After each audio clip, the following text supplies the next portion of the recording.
Hello, hello, hello, and welcome to my first tutorial where we're going to go through how to build responsive websites in 2019 since some of the tech has changed, some of the common tools and CSS styling methods have changed and adjusted with new browsers and the like. So we're just going to go through making this really simple web page. Hello world, H1 tag. This is a test video, H3, and a paragraph tag. The black background, white text, and centered using Flexbox, CSS Flexbox. So we're gonna start. Here we go, we have a blank page, and if I go to Visual Studio Code, which I use, we're just going to start, kind of gonna cheat a little bit by using that, but we're gonna change the title to, if we look here, responsive web development. We'll just go ahead and do that. Responsive web development. This is the finished HTML. I'm using like inline style tags, but that's basically it. That's all we're doing. Really simple, really straightforward, and very effective.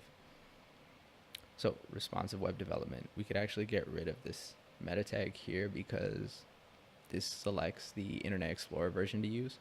Most people have Edge by now, or they use Internet Explorer 11, so version control on that is not that big of a deal. You can, if you want, keep it. But the body, we're going to add an H1 tag, and I believe it was hello world. We're going to also add an H3 tag, and what was it? If I go back here, this is the test video. So, oh, go. This is a test video. And lastly, we have the paragraph tag where we say, hi, my name is Bob. My name is not Bob, but whatever. Hello world, H1, H3 and that, but it's aligned here.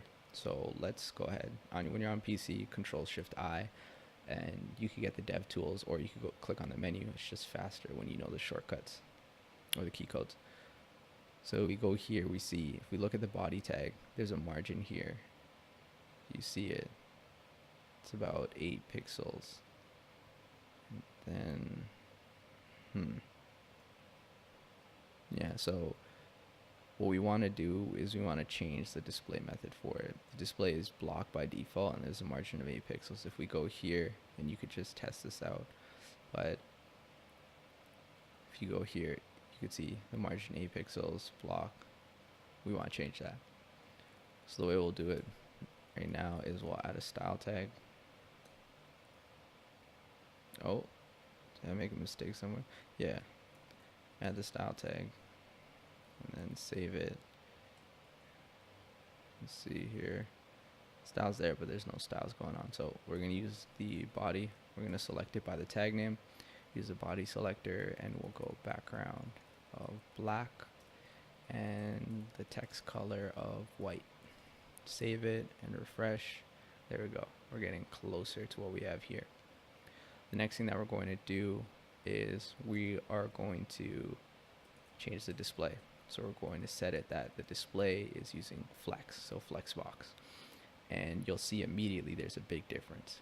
Right now, the content is stacked, where it's H1 tag, new line, H3 tag, new line, paragraph tag. As soon as we hit refresh, now it's H1 tag, H3, and paragraph all within the same space. And the reason why there's no space in between them is because it hasn't been declared. If you look at the H1, there's margin at the top and bottom, but there's nothing on the sides. And so that's why you have them aligning so closely like that. So what we want to do is we want to say the body aligns its content in the container using justify content, and we want to say that we want to align all the content in the center of the container.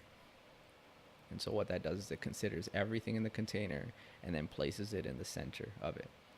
The other thing that we want to do is we want the content to be aligned not just in the center along the x-axis, but along the center for the y-axis as well. And so we're going to use align items, and we're going to say center as well.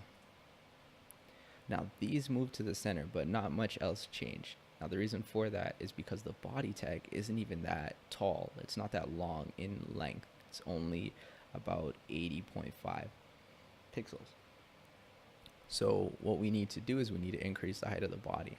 Well, what is the best height to set it to? Because I said it's going to be the whole screen length. So let's try 500 pixels.